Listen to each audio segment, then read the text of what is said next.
When it comes down to an American right, we shouldn't be restricted, period. The right of the people to bear arms has been clawed away as time goes on, as governments become more restrictive, as governments become more corrupt. The right to bear arms is the constitutional right that protects all the freedoms granted by God and our forefathers. These rights should not be hindered, including our finances. Not everyone can afford a top-tier AR. Lots of Americans are forced to investigate the lower budget realm of firearms. In this video, we're combing through the Palmetto State Armory PA-15. This PA-15 can often be had for an incredible price. However, does that low cost equate to low performance?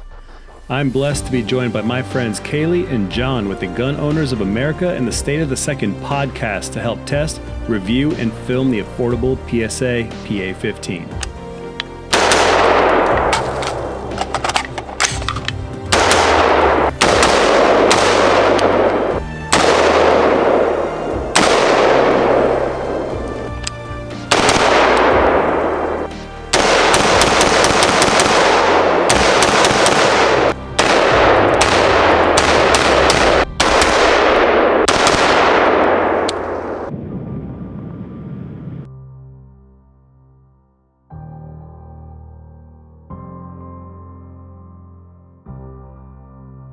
This is John.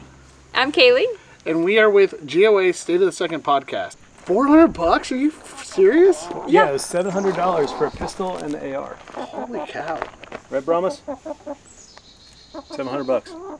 It's probably $400 for that thing. So it's what, 4 chickens and an egg? Yeah, I mean, I don't know how much that is in chicken math. That's like 2 months of feed. Yeah, Brahmas.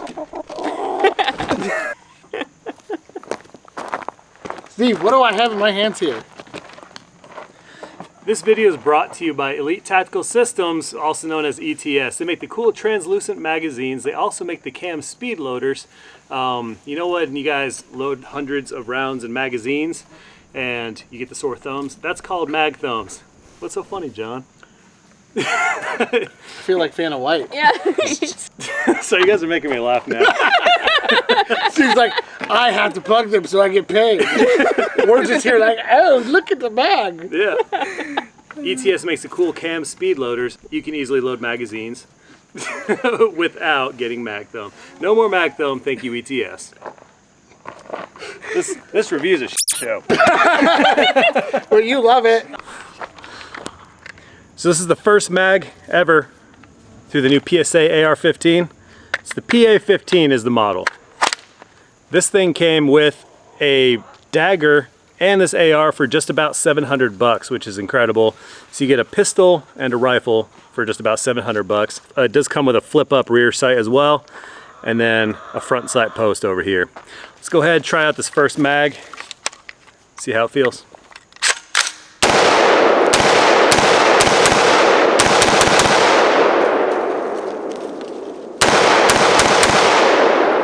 I will say after shooting the 50 cal, like this feels like a 22.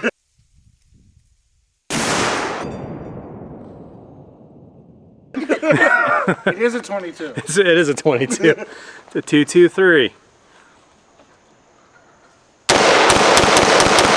So real quick, before we continue with this video, I'm gonna ask you guys a question. Leave a comment, leave your answer in the comment section below. Totally stealing this trivia question from Opie the Smokies.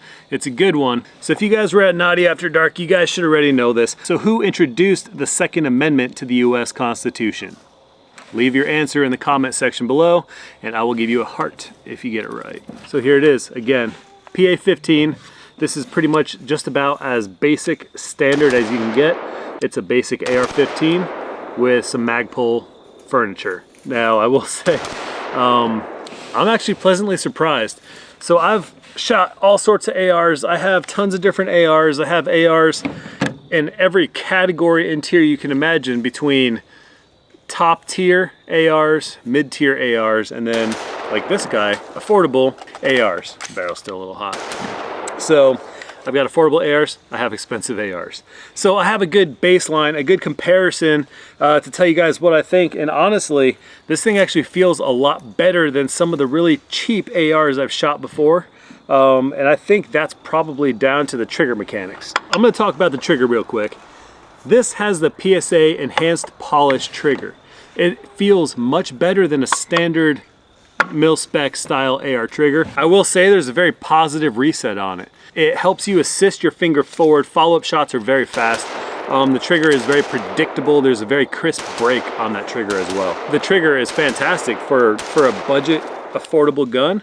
Incredible trigger for what you get. Now, I think of course, there's better triggers out there. There's some really good drop-in ones. I'm gonna plug Blackout Defense Zero Reset triggers. Absolutely love those triggers. There's really nothing else you have to do to this gun to make it a good, usable firearm. Now, that said, let's talk about some of the other basic features. When you have a budget gun, there's sacrifices that are made in the manufacturing process. So you do not have an ambidextrous safety. You just have a left side safety, which is very standard. The mag release, bolt hold open, all those controls up front, very standard mil-spec AR controls. So you have your bolt hold open toggle right here, your bolt release, and then your mag release on the right side. So your bolt controls are on the left, and then your mag release is on the right. And then you have standard mag pull MOE furniture with the Delta ring. And this actually does come with the M-Bus rear sight on it, which is pretty cool. It comes in the box, you just got to attach it. Front sight post / gas block right up front, and then a bird cage flash hider up front. Gun shoots very soft, and it's a very light gun. You have to think about one thing. When you start taking all your fancy furniture, upgrades, stuff like that, everything has weight. Now, it might only be a couple ounces here or there. When you're holding that rifle out in front of you, everything, the further towards the tip of the rifle, the further towards the muzzle your devices or accessories are, the heavier your gun feels, the slower it is to bring it up and stuff like that. So having a very naked gun like this is actually pretty nice, because all my guns I keep upgrading. In fact, I'm actually going to do an entire video series on upgrading this thing to make it a lot better than what it already is. Your charging handle is a standard mil-spec style charging handle. There's no frills, nothing fancy. Left side latch, not an ambidextrous charging handle.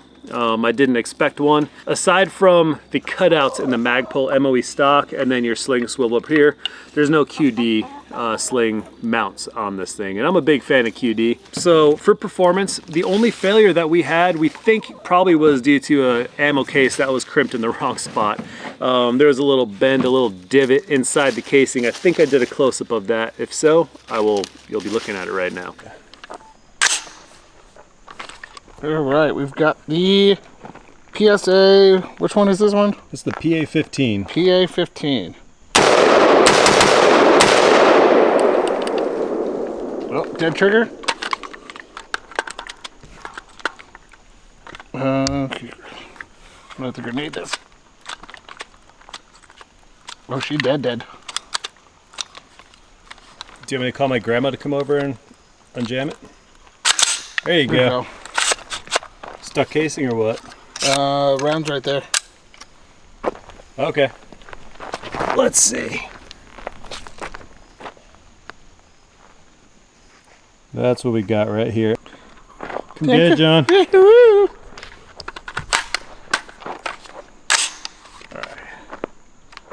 we go.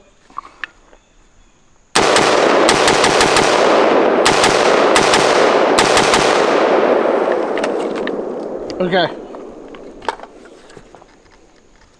Low recoil, 223, easy to shoot. Trigger's not bad for Not at all. For a 700-ish gun. Not even. It's Not like even. Probably like a $400 gun. The Magpul stock is great. Easy to get on target, just like any other AR. But we did have that one failure, and I'm going to test that to the ammo. I think that was a bad round. I think there was a ding in the round and got caught in there. It very well could have been.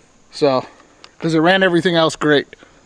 But yeah, if you're looking for a budget-minded gun, this is a good option for that. Okay, let's talk about some of the features. I'm going to go through the list. You have a 16-inch barrel. The barrel is made of 4150 chromoly vanadium steel. Barrel finish is a nitrided finish. You have an M4 barrel profile. You have a 1-in-7 twist. So the upper and lower receiver are both forged 7075 aluminum. This is a full auto profile bolt carrier group.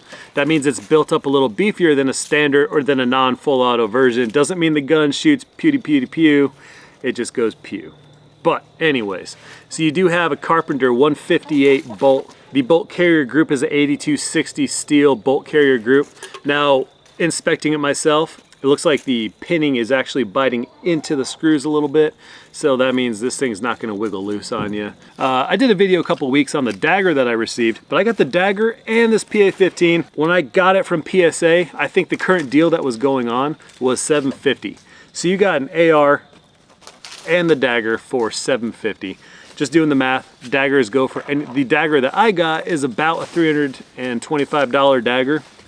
Split the difference, this AR is somewhere in the $400 range, which is incredible. So for a $400 AR, you have a fully capable AR. It runs, it shoots just fine. It comes with your sights, and it's a great deal. PSA is known for making an affordable gun at a great price, and they're great people over there, right, Kailey? Yes, absolutely. I think some of the benefits for me, especially being on the smaller side of the scale, the weight is fantastic. And if you're looking for something to defend yourself at a great price point, this checks out.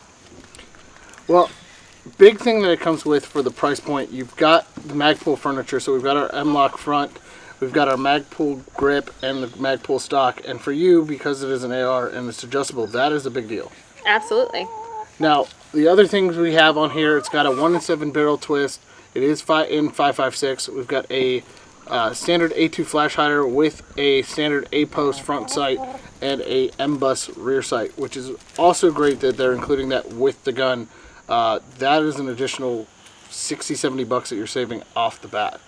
Now, the big thing with most of these budget ARs that you come across is that there's something flawed with them, and this one I haven't found anything just yet. Now like I said, we've only put 100 rounds through it, but the trigger is very good for the price point, and my shooting experience with it was great. We did have that one malfunction I mentioned, and I do want to attest that to the ammo because the gun completely seized up, and I don't believe it was a gun. Now, Steve did mention that he hasn't lubed this. This is right out of the box, and I want to see my guns perform right out of the box with nothing done to them. Yeah, so I think that this is a phenomenal entry point for a lot of people. I think if you are looking to have something that you can use, especially in that self-defense mode, obviously we know from the legislative side that this is something that, you know, the powers that be are trying to demonize. This is not something to be demonized. This is a fantastic tool, and it is a wonderful tool right out of the box. So that's great to see. Now, for you being, and I'm 6 foot, you're 5 foot. Mm-hmm. For you as a smaller stature than me, the recoil impulse and things like that, how does that feel for you? Is this something that you think you can handle and proudly defend your farm and everything else with? Absolutely. I think that the weight to it is really, it was very even, and I think it was a very smooth firing firearm. And I think that especially as we see more and more women get into the Second Amendment community, we talk about it all the time on our podcast, but they want something that is at a price point that they can acquire, but they also want something that is going to be the right tool for the job. And I think that this checks both of those boxes. And Steve said it was somewhere around what, $700? $400 for the rifle? Holy cow. Yeah, yeah, incredible. $400, wow. This, for me, as someone who's shot a lot of ARs, this is a great starter gun. Yeah. It's a great platform to build off of. The A2 style is kind of hard to get the barrel replacement on, but it can be done, and it is a little tricky. But to have a platform that I could buy different uppers for, the lower is really good. Like I said, the trigger is surprisingly great for that price point. $400, holy. Yeah. That's why I kept going back to the price. Like, if you are looking for something to get an AR, if you're sitting here and you're like, I want to be able to defend my family, I want to be able to ensure the safety for home defense, or for, in my case, farm defense, this is a fantastic gun for the price. Yeah, especially since it already comes with the rear sight.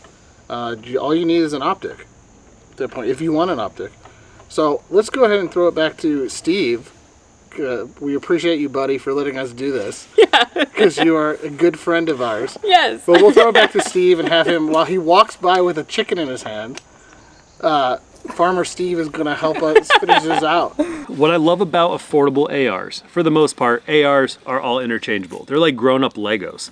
So what that means is you can buy a base level AR and then you can upgrade every part on that AR to be a completely different rifle, basically leaving just the upper and lower receiver sets. In fact, you don't have to leave the upper receiver. That can pretty much become a new AR. Then you can get a new lower receiver and then you have 2 ARs. I'm just saying, ARs are so interchangeable. They're very fun to own because you're not stuck with what you have. There's guns out there that are manufactured to be what they are. Like the Ruger Mini 14, there's things you can change, but in the end, it's a Mini 14. There's only so much you can do to it. And AR, you can literally convert this thing to anything you want. You can easily swap calibers. You can easily swap handguards. You can swap barrels. There's a lot you can do with an AR. For those people that are looking to get into the AR market, this is a really good option because you're not spending a whole lot of money up front.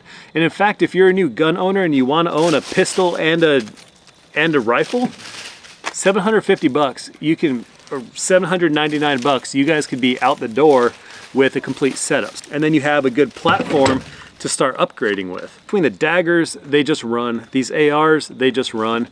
And PSA is an American company made in America for Americans. So they want to arm the world. They want to arm the country, and I absolutely respect that.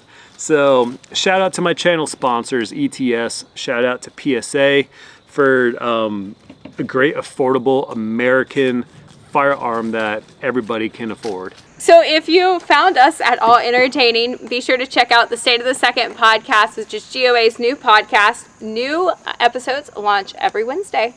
Yeah, we've had some great people on. We've had John Bailey from EOTech. We've had Adam from Century Arms, who makes a big announcement in that one. Yeah. And there's a ton of other great guests that we've had, including Clint from Classic Firearms. So go check that out at gunownersamerica.org/State of the Second. Even though that isn't a landing page. Like, comment, subscribe. Like, comment, subscribe. Make sure to subscribe to the Mr. Big Chicken channel. Did you call me the Mr. Big Cheese channel? What was